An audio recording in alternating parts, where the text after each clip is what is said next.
Okay, and I'm back to make another video about how I do my hand loads. And so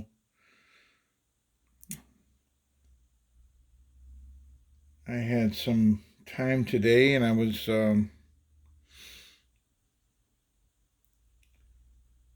going to show how I make some of my tools. I'm not quite ready to load. I have some bullets here. I found I had some bullets. I have some brass. I have everything except for um, I need to make a tool. And the purpose of this tool, it's not necessary, absolutely necessary, but it's a good thing to know. And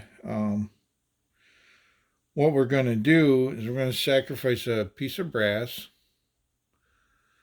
and a bullet, and we're going to seat this bullet into this brass at the point which the full diameter, the full groove diameter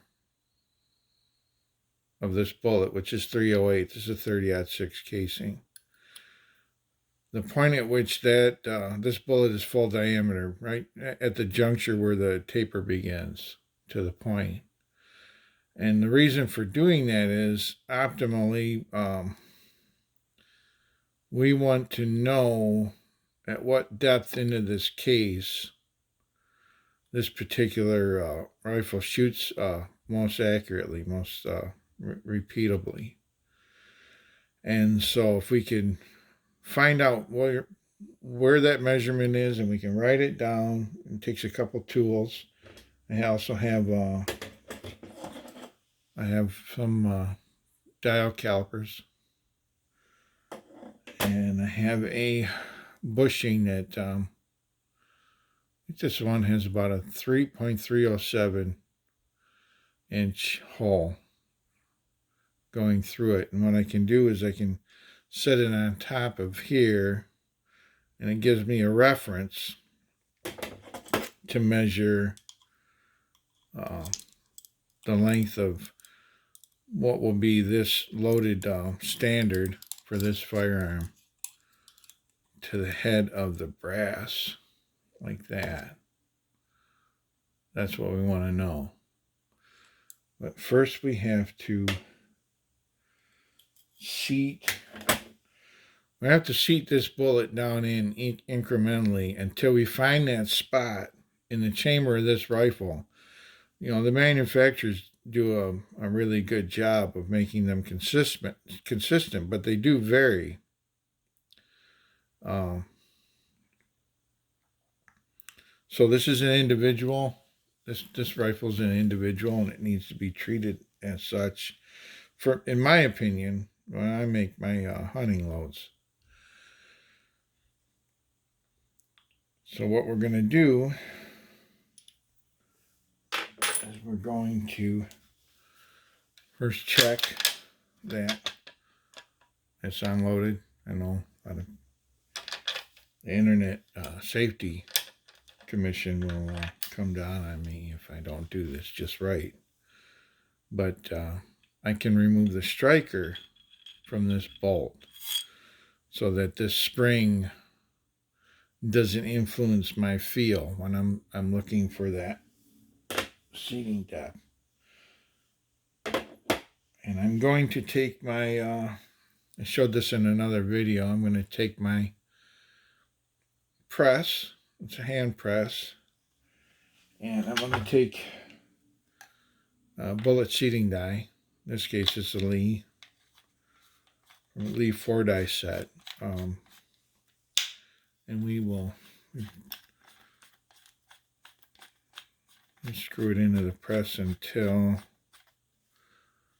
let's see, best way to see this is until it contacts the shell holder right in here. Once it contacts the shell holder, we may go. Now, some of this is preference too. So sometimes on this, I'll only go maybe 1/8 of a turn. And this lock night's, it's kind of already set, so that when I get this far, here's my stop. I just know that I'm bottomed out, and I take all the slack up in this ram. And I take the seating stem, which adjusts the depth of the bullet, and I will screw that out back in enough to hold it. So this is where I start and put the brass in the shell holder and put the bullet on top and run it into the die. And squeeze. So now it's seated. It's seated, but it's seated long. It is to say it's that way too much right now. But I'm going to test to make sure it's got good friction. So it's got okay friction to hold it. So now we need to get it back in the gun without a striker. And again, it's not going to have a primer or powder, so it's inert. But on this particular farm, what we do is we can hook it under the maybe you can't see it down in here. I'll try to get it so we can, but there's the extractor on that bolt face. The extractor right here on the bolt face, and we want to hook this onto it.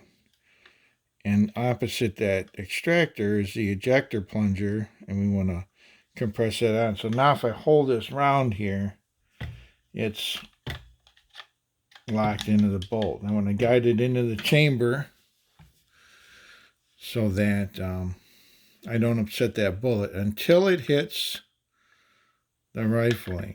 And I think I'm there because if there was enough gap, I know that the brass is size full, so it's not going to interfere with the chamber. This bolt handle should close, but it locks up. So I know that it's still quite a bit long. So I'm going to take it out, put it on my press,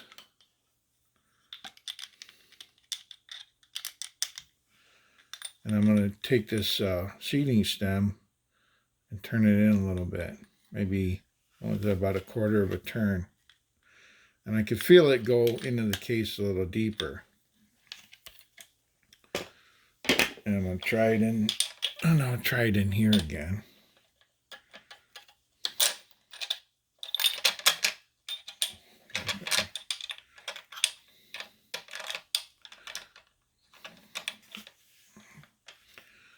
Try and get this where you can see it best, but maybe a little bit. So we kind of get an idea of where this handle is now. It should start going down as we get closer. Take it back out.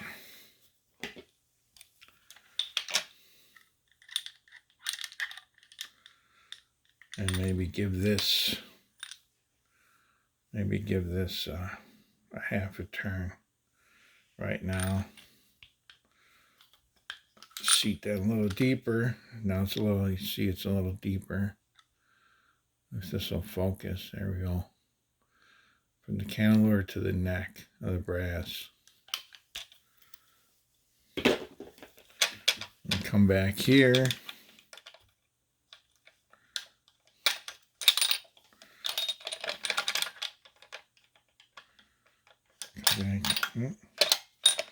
Get a hook on there.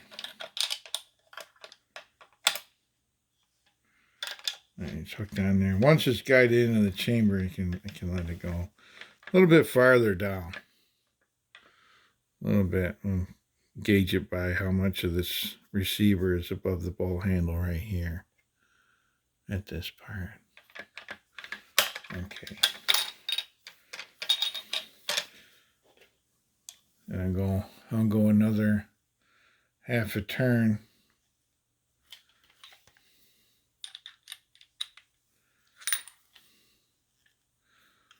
Run it up into there.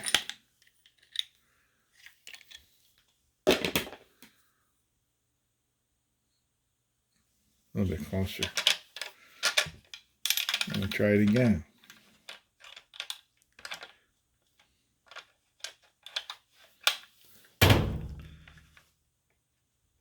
Oh, a little bit too far. So what I'm going to do is I can back the stem off a little bit. I'm going to unscrew the whole die from that lock nut. It has an O-ring on it under there. I don't know if you can see that, but that keeps that from just drifting.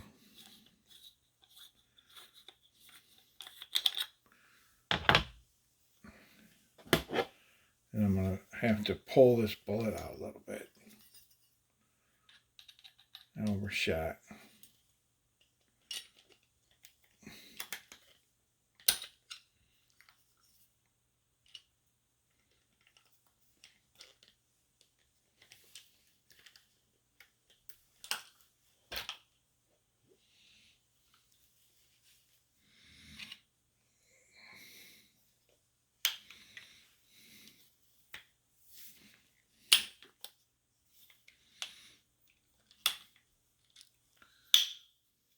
Alright, let's start again.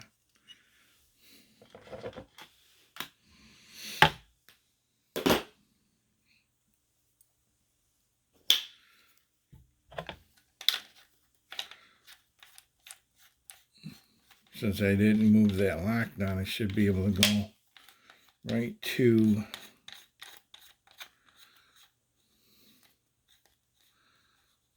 turn it by the lock nut in until it stops. And I had the stem backed out a little bit, so now when I go with this again,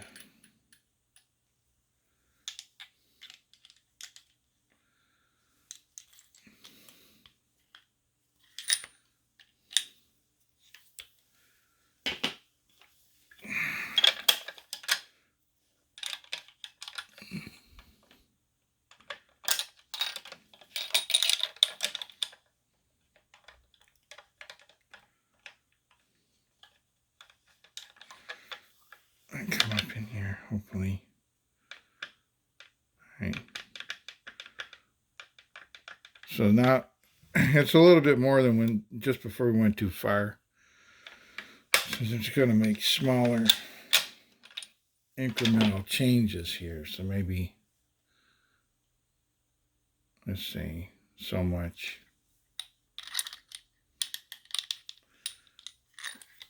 Seat.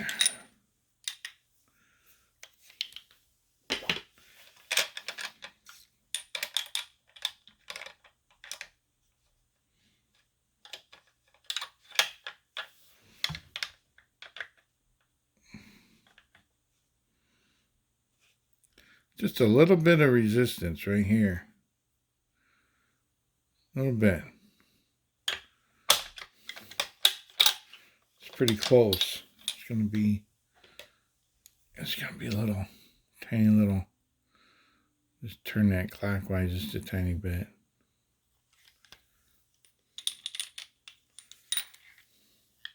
Reseat.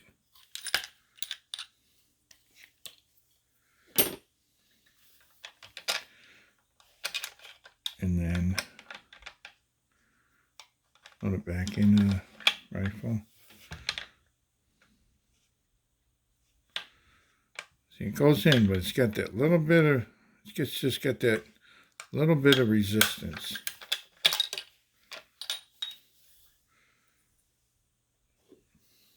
Go a tiny bit more clockwise.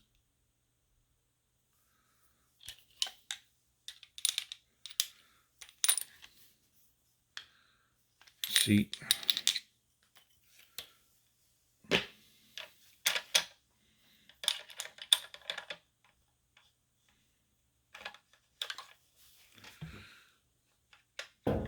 I'm going to close this. Just a little bit less. Doesn't quite fall. Doesn't quite fall free. So it tells me there's a little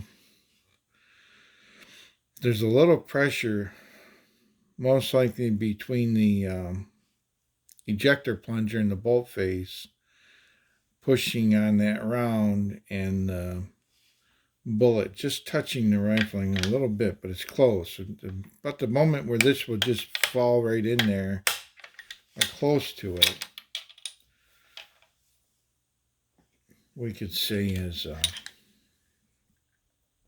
turn a little bit more.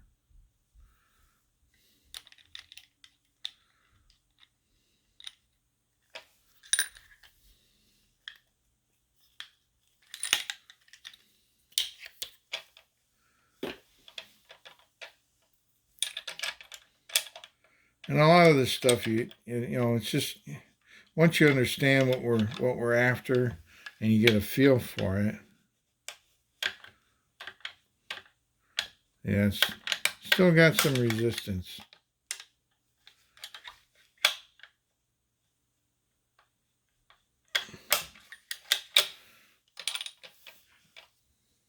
It's not easy to do, but sometimes you want to get away from that ejector plunger pressure if you can. A little bit more.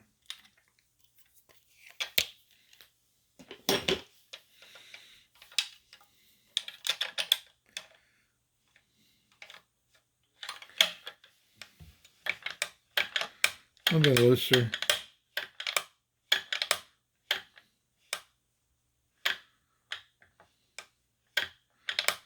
Given that the this ejector plunger here, spring-loaded plunger is there pushing what it's doing, and you can see it's giving spring pressure going as you view going to the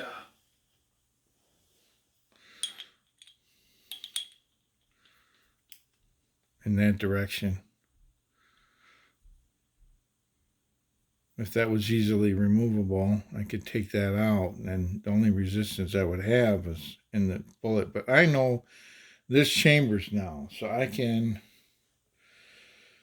come back to my caliper. So I want a 0. There's my 0. And then I have marks on, I have a mark on this on one side because the chamfer is not the same from end to end. So whichever side I use to measure, I'm going to mark that in my notebook. So I have this file mark, and I can put it that way.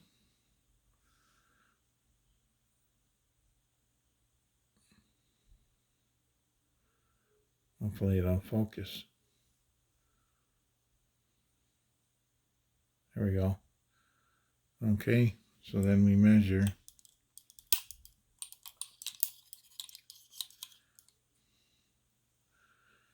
And what I get is about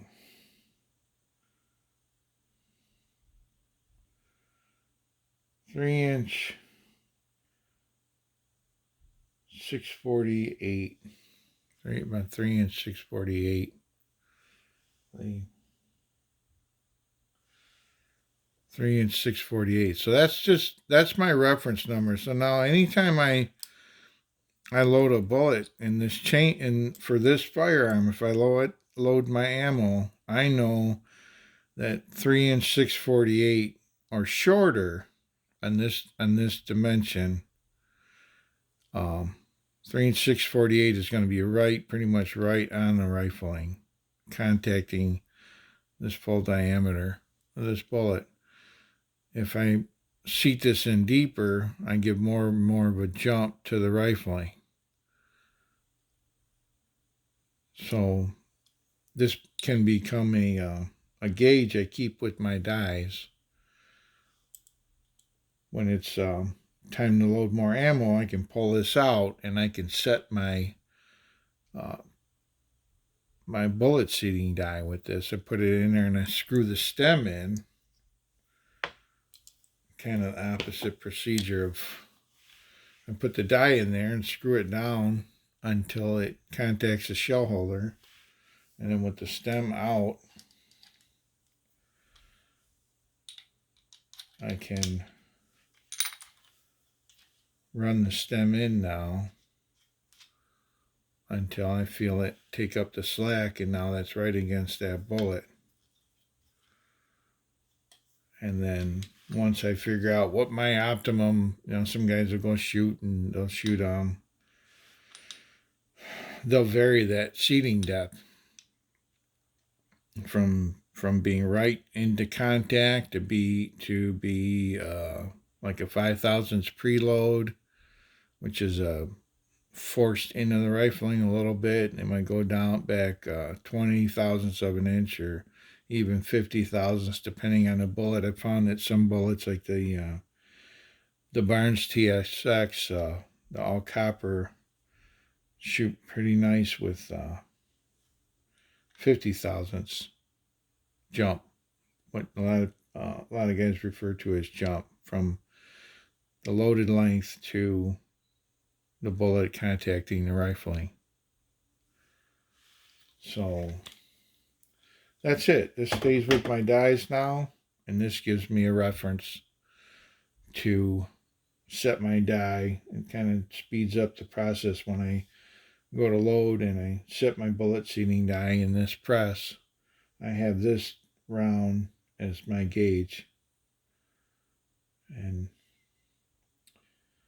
like I said, none of this is given with authority as technical advice. It's what I do. It's what I've done for probably 30 years now. Most of my hunting ammo, I don't load a lot of volume, but I do like to load my own hunting ammo, and I can choose my own bullets, and I can get the results I'm looking for, and then I'm happy with it. I know what to expect when I get out there. And till next time, I think what we'll do, I might go through my step-by-step, my loading process from sizing to priming to charging and bullet seating and crimping. And I'll load them up in a series, and we'll call this hand loading volume 1, something like that. And, 1 through however many we end up with. But thanks again. Hope it helps.